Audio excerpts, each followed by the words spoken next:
அன்பானவர்களே, இரவு வணக்கங்கள். ஆமாம், என்ன தீ பயங்கரமாக இருக்குது. ஒன்றுமில்லை, இரவு மணி 2:30.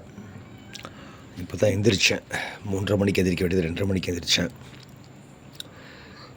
பிரம்ம முகூர்த்தம் தான், இதுவுமே தப்பில்லை. நேற்று இரவு உணவுப் பொருள் கெட்டு போகாமல் இருக்கிறதுக்காக அதை சூடுபடுத்தி வைக்க வேண்டிய விஷயம் ஞாபகத்துக்கு வந்தது. உடனடியாக இந்த அடுப்பை பற்ற வைத்து, இதோ நீங்கள் பார்க்குறீங்க இல்லையா பாத்திரம், அதில் ரக்கரி இருக்குது. முருங்கை கீரை ரக்கரி. அது இப்போது நல்லா கொதிச்சிருச்சு, கெட்டு போகாது நாளைக்கு. அதுபோல தான் இன்றைக்கு நான் செய்த வாழைத்தண்டு வடகரியும், அதுவும் சூடாக்கப்பட்டு பதப்படுத்தப்பட்டு விட்டது. ஆக நான் சொல்ல வருகின்ற விஷயம் ஒன்றே ஒன்று தான். இதுபோல் அடுப்பை வீட்டிலே தீ மூட்டி பற்ற வைத்து பயன்படுத்தினால் வீட்டில் நாம் போடுகின்ற காகித குப்பைகள் மற்றும் எரியக்கூடிய குப்பைகள் அனைத்தையும் நாம் எரித்து விடுவோம். அதன் மூலமாக இந்த இயற்கைக்கு நாம் மிக பெரும் நன்மையை செய்தவர்களாக மாறுகின்றோம். ஏனென்றால் இந்த புகையிலிருந்து வர நல்ல புகைதான். இந்த புகையானது நல்ல புகை. பிளாஸ்டிக் பொருட்களை தவிர்த்து விடுவோம். தனியாக இது போன்ற பொருட்களை எரித்து விடுவோம். ஆக இயற்கைக்கு பெரும் பாதுகாவலனாக நாம் மாறிவிடுவோம். அது மட்டுமல்ல, இந்த புகை எழுகின்ற பொழுது நம்மை சுற்றி திரிகின்ற அந்த கொசுக்கள், ஈக்கள் பக்கத்திலே அண்டாது. ஆக கொசுக்கள், ஈக்கள் எண்ணிக்கை வெகுவாக கட்டுப்படுத்தப்படும். அது மட்டுமல்ல, இந்த அடுப்பை பார்த்தீர்களா?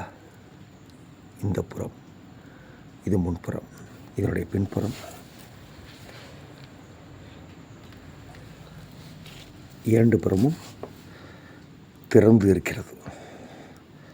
2 கற்கள் மட்டுமே, 2 புறமும் 2 கற்கள். நடுவே தீ மூட்டி அடுப்பு பற்ற வைத்திருக்கிறேன்.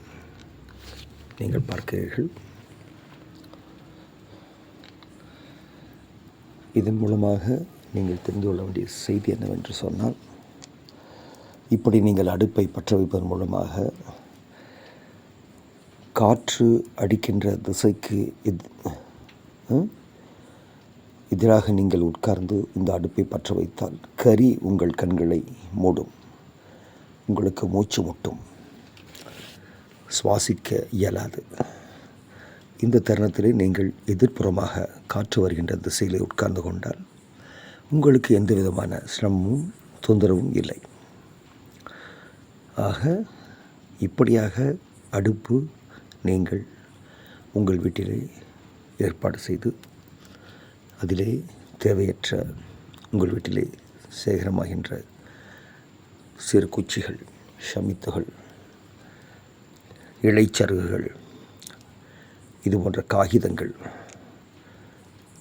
பழைய துணி, இவற்றையெல்லாம் நீங்கள் அதிலே வைத்து எரிக்கின்ற பொழுது சுற்றுப்புறமும் மேம்படுகின்றது,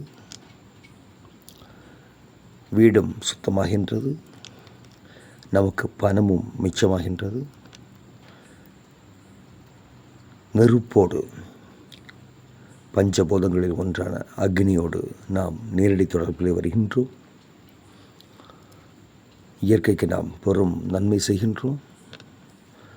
ஆக இதுபோல இனிமேல் ஒவ்வொரு வீட்டிலும் ஒரு அடுப்பு மூழட்டும். எரிவாயு பாருங்கள், நான் இதை சொல்ல சொல்ல இங்கே பள்ளி உச்சி கொட்டுகின்றது. ஆக ஒவ்வொரு வீட்டிலும் இப்படி அடுப்பு பற்ற வைக்கப்படுகின்ற பொழுது இயற்கை அன்னை சிரிப்பால், புன்னகைப்பால் உங்களை அன்போடு அரவணைத்துக் கொள்வாள்.